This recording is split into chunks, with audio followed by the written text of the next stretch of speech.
മലപ്പുറത്തിൻ്റെ സ്വന്തം റെസിപ്പികളിൽ പേര് കേട്ടൊരു ഐറ്റമാണ് കേട്ടോ ഇന്ന് നമ്മൾ റെഡിയാക്കി എടുക്കുന്നത്. അപ്പോൾ അതിനായിട്ട് ഇത് അത്യാവശ്യം നല്ല രീതിയിൽ പഴുത്തിട്ടുള്ള ഒരു 4 പഴം ഞാൻ എടുത്തിട്ടുണ്ട്. പഴം ചെറുതായിട്ടൊന്ന് അരിഞ്ഞ് മാറ്റി വെക്കാം. അപ്പോൾ ആ ഒരു സമയത്തിൻ്റെ ഉള്ളിൽ തന്നെ നെയ്യിൽ കുറച്ച് അണ്ടിപ്പരിപ്പും മുന്തിരിയും കൂടെ ഒന്ന് വറുത്ത് മാറ്റി വെച്ചതിന് ശേഷം ഇത് അതുപോലെ കട്ട് ചെയ്തെടുത്തിട്ടുള്ള നമ്മുടെ പഴം ഇതിലേക്ക് ചേർത്ത് ഒരു ഗോൾഡൻ കളറായി വരുന്നത് വരെ ഒന്ന് വഴറ്റിയെടുക്കാം. അപ്പോൾ അത് അത്യാവശ്യം നല്ല രീതിയിൽ തന്നെ ഗോൾഡൻ കളറായി വന്നിട്ടുണ്ട്. ഇനി നമുക്കിതിൻ്റെ ഫ്ലെയിം ഓഫ് ചെയ്ത് കൊടുക്കാം.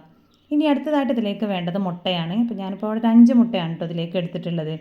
ഇനി ഇതിലേക്ക് ഒരല്പം ഏലക്കയും പഞ്ചസാരയും പൊടിച്ചെടുത്തതും മധുരത്തിന് ആവശ്യമായിട്ടുള്ള പഞ്ചസാരയും കൂടെ ചേർത്ത് കൊടുത്ത് നല്ല രീതിയിൽ മിക്സിയിലൊന്ന് അടിച്ചെടുക്കാം.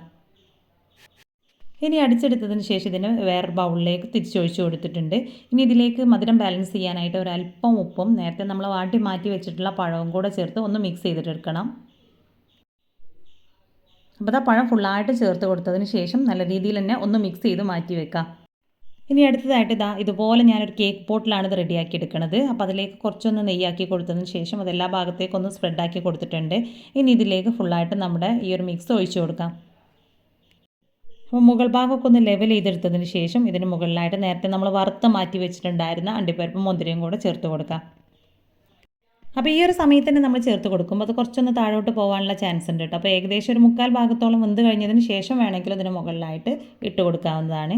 അപ്പോൾ അത് ഞാൻ ഫുള്ളായിട്ട് ഇപ്പോൾ ഇട്ട് കൊടുത്തിട്ടുണ്ട്. ഇനി ഇതിനെ അടച്ച് വെച്ചിട്ട് ഒരു 20 മിനിറ്റോളം ഒന്ന് കുക്ക് ചെയ്തിട്ടെടുക്കാം.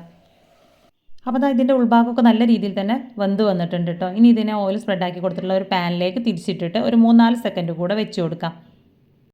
ഇനി ഇതിനെ ഫ്ലെയിം ഓഫ് ചെയ്ത് നമുക്ക് വേറൊരു പ്ലേറ്റിലേക്ക് മാറ്റി കൊടുക്കാം. അപ്പോൾ അത് അതിൻ്റെ മുകൾ ഭാഗമൊക്കെ നല്ല രീതിയിൽ തന്നെ ഡ്രൈ ആയി നല്ല അടിപൊളിയായിട്ട് തന്നെ കിട്ടിയിട്ടുണ്ട്. ഇനി ഇതിനെ ഇഷ്ടമുള്ള രീതിയിൽ കട്ട് ചെയ്തിട്ടെടുക്കാം. അപ്പോൾ മധുരമൊക്കെ ഇഷ്ടപ്പെടുന്നവരുടെ ഫേവറേറ്റ് ലിസ്റ്റുകളിൽ പെട്ടിട്ടുള്ള ഒരു ഐറ്റം തന്നെയാണിത്. അപ്പോൾ മലബാർ സ്പെഷ്യൽ റെസിപ്പികളിൽ ഫേമസ് ആയിട്ടുള്ള ഒരു ഐറ്റമാണ് നമ്മുടെ ഈ ഒരു കായ്പോളം. അപ്പോൾ നമ്മുടെ കായ്പോളം ഇഷ്ടമുള്ളവർ കമൻറ്റ് ചെയ്യാം കേട്ടോ. അപ്പോൾ ഇന്നത്തെ നമ്മുടെ ഈ ഒരു വീഡിയോ ഇഷ്ടമായിട്ടുണ്ടെങ്കിൽ ലൈക്ക് ചെയ്യുക.